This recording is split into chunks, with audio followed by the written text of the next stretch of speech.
Apparently, this is how Manchin was convinced to concede on the environmental bill, the Inflation Reduction Act, also known as the IRA. There are folks in our party who are saying all sorts of terrible things about you, who believe you were stringing us along for a year and that you were never going to come to a deal because of your state or because of your conflicts of interest, a source recalled Coons saying.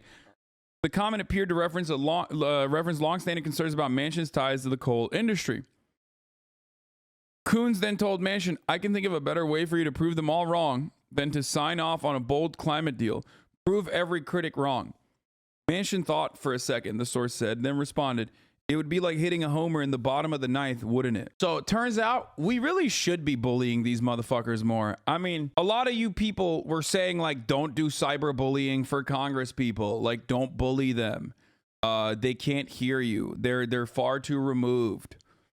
Okay? It turns out maybe bullying does work, and you should bully congresspersons. Like, you should keep bullying them regularly. Bully them fucking harder, because like they do hear it apparently. You know what I mean? Motherfuckers be like, oh well, you know, Kirsten Sinema might not hear all the things you said about her being a bisexual, but your bisexual friend will. And it's like, no, apparently Kirsten Sinema does hear that. Obviously, don't bully her on being bi, unless you are bi yourself and you are upset with her being the face of bisexual visibility. Yeah, the vote harder narrative is like fucking whack, but you should definitely bully Congress people. I mean, straight up. Bully your local Congress people. Your local Congress people. Fuck it, I'm saying it. Cyberbully legally.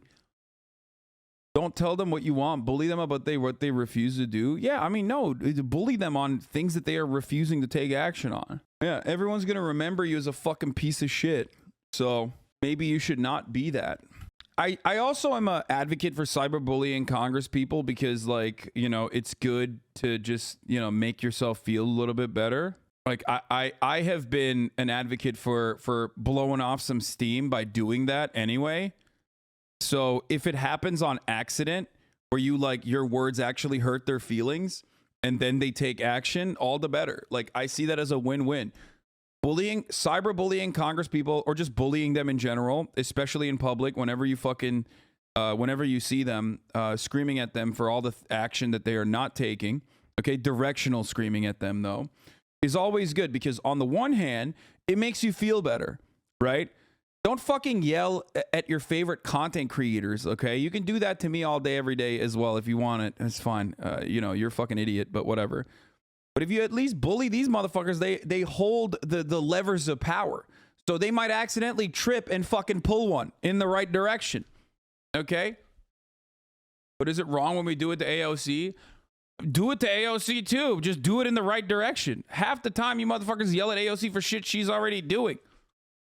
Or dumb shit like, oh my God, she got fake arrested. Like, you know what I mean? It's like, fucking, I don't give a shit if you're doing it to AOC and you're doing it for a good cause. If you feel like she's infinitely more responsive as a congressperson than like 98% of Congress. You probably drink official Markiplier. You probably drink cups of milk every day. I do actually. I drink oat milk though, not cups.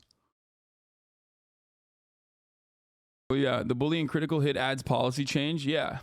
So it's just so, you know what's really interesting? You know what's really interesting about this kind of attitude, by the way? When people immediately go to like, well, what about bullying AOC? It's like, you're just more focused on trying to find hypocrisy in my argument than you are about like enacting policy change. You've just demonstrated that. Because like, I just told you, bully Congress people, right? And the first thing you went to is like, well, what about AOC? Because you're broken. You're broken. Your brain is broken. I own you. I occupy permanent space in your brain. I'm literally telling you like, well, this has the capacity to make like genuine policy change in your life. And it could lead like to meaningful change. And you immediately went to, well, what about like the streamer's hypocrisy? Do you see what I'm saying? I own you. You're looking for contradictions in my narrative because you're too hyper focused on like watching a streamer. You cannot comprehend a world beyond a dumbass Twitch streamer. I'm a dumbass Twitch streamer. I have no power. Please stop. You're stupid. Stop being stupid. Be smart instead. Okay? Anyway, they just want to argue with you, lol. Yeah, no, it's just like, it's loser shit. It comes from a place of powerlessness. You only do stuff like that when you have no fucking power. When you have no respect for yourself and you have no power. you recognize your powerlessness, and instead of like doing something about it, instead of recognizing your powerlessness and doing something about it, and like being motivated to try to make some change, organize your life, organize around yourself, you just fucking decide to continue doing dumb shit. You do have some power. You've inspired people to organize unions and protest against this awful shit we have to deal with day to day. And I say that's genuinely pretty powerful. Yeah, but like, I individually have no capacity to fucking make the changes. Or when I have the capacity to make some genuine change, I already do that.